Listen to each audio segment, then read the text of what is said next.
Senac Fashion Day aqui no Senac Jundiaí. Eu trouxe Bianca Furatori e Thaís Giroto pra gente bombardear a Erika Palomino de perguntas sobre jornalismo de moda. O que será que aconteceu, gente, agora no Moda Etc?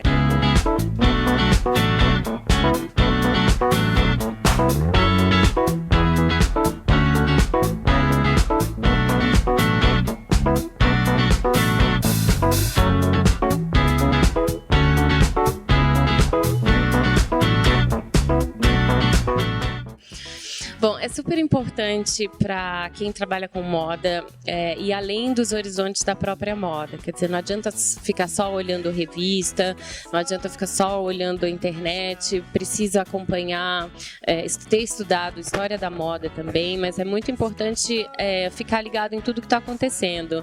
Hoje em dia, principalmente nas artes. As artes hoje são, artes plásticas hoje são mais inspiração para mim do que a própria moda.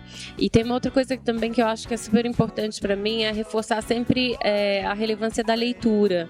Eu acho que quem quer escrever, principalmente, precisa ler literatura, precisa ler poesia, precisa praticar a escrita e não ler só sobre moda, mas ler o jornal inteiro, ler todas as áreas, saber o que está acontecendo no mundo é muito importante, porque hoje em dia as coisas mais interessantes são quando você consegue cruzar um universo com o outro. Cruzar cinema com moda, com literatura, com arte, com arquitetura, com urbanismo, grafite. Todas as manifestações da contemporaneidade são importantes quando você fala de moda.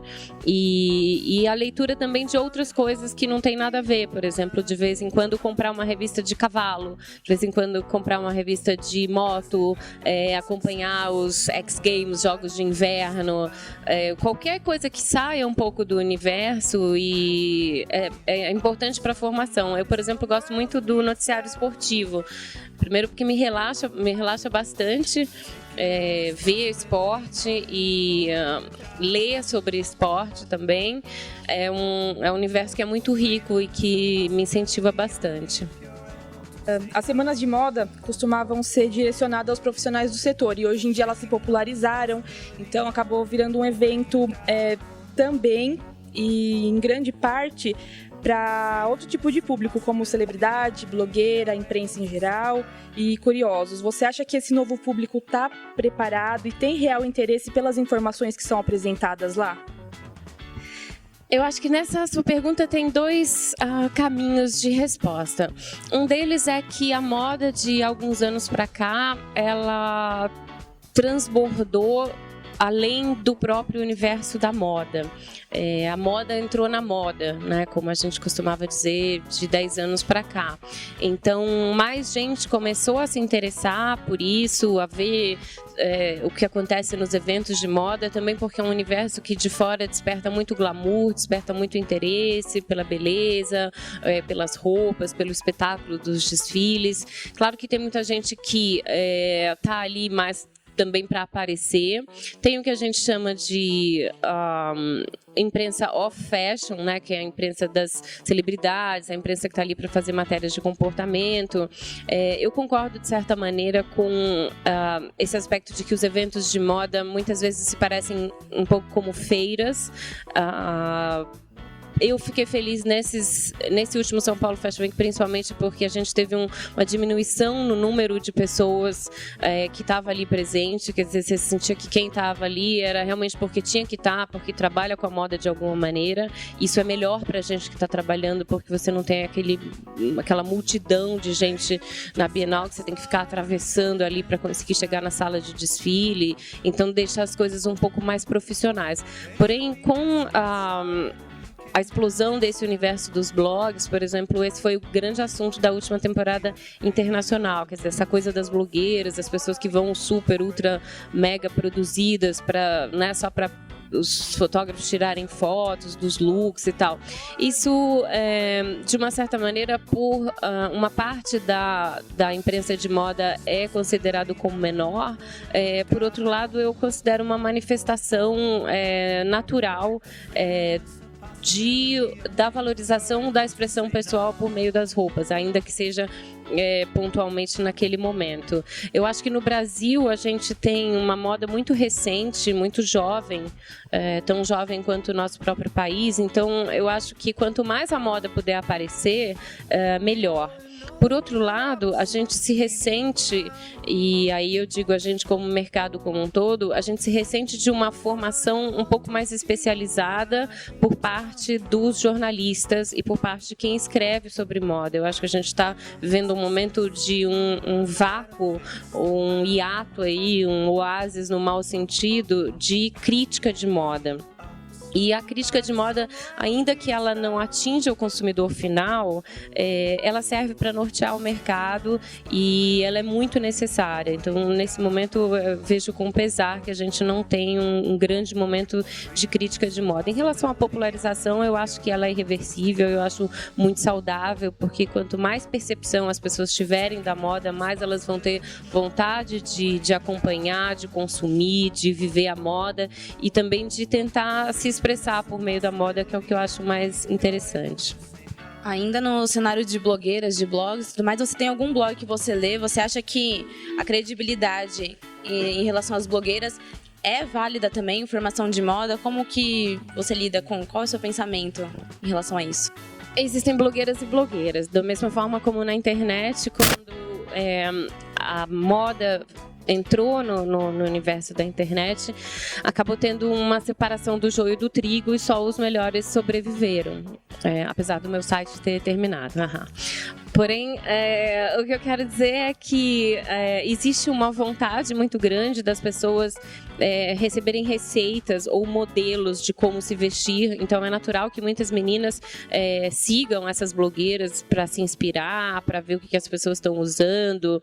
Existe a questão também da credibilidade, né, dos blogs, ou seja, quanto que essas meninas ganham para usar determinadas roupas, ou quanto custa cada post. Isso aí é um outro território um pouco lamacento e que eu acho um pouco nocivo, na verdade. Eu não sigo nenhum blog de moda. Eu não tenho muito tempo para isso. Ocasionalmente eu sigo bastante dessas blogueiras no Instagram, porque é um jeito mais rápido de eu consumir, até porque existem muitas meninas e são muito nichados, né? Tem as patricitas, tem as socialititas, tem as não sei o que lá, tem as meninas, tem algumas pessoas internacionais que têm um estilo interessante também. Algumas eu gosto mais, outras chegam a incomodar, porque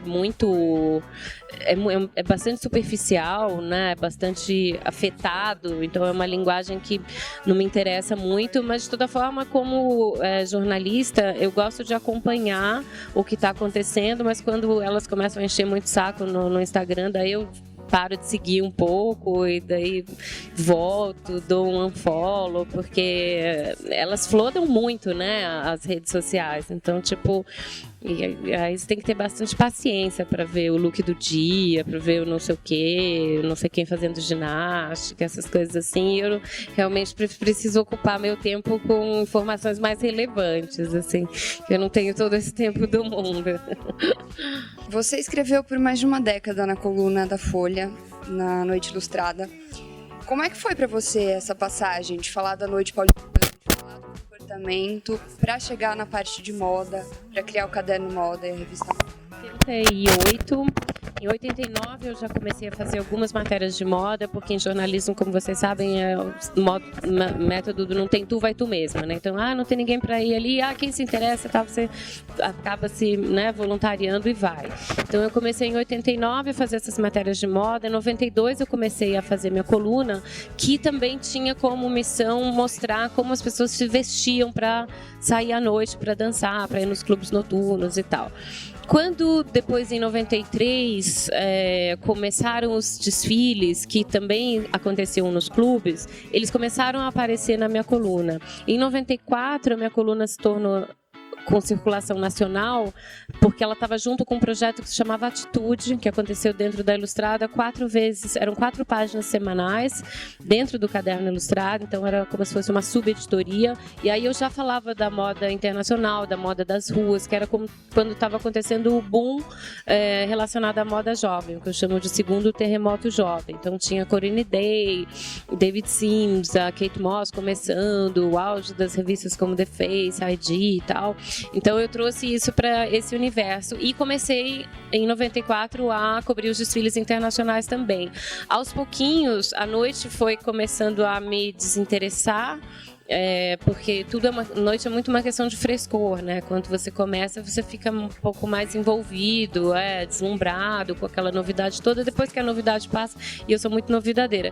Então, em 99, eu lancei meu livro sobre noite, que também tinha um capítulo sobre moda, que é o Babado Forte, e eu considerei encerrada esse capítulo, esse ciclo na minha vida, mas eu diria que de 96 para diante eu fiquei realmente mais especializada em moda.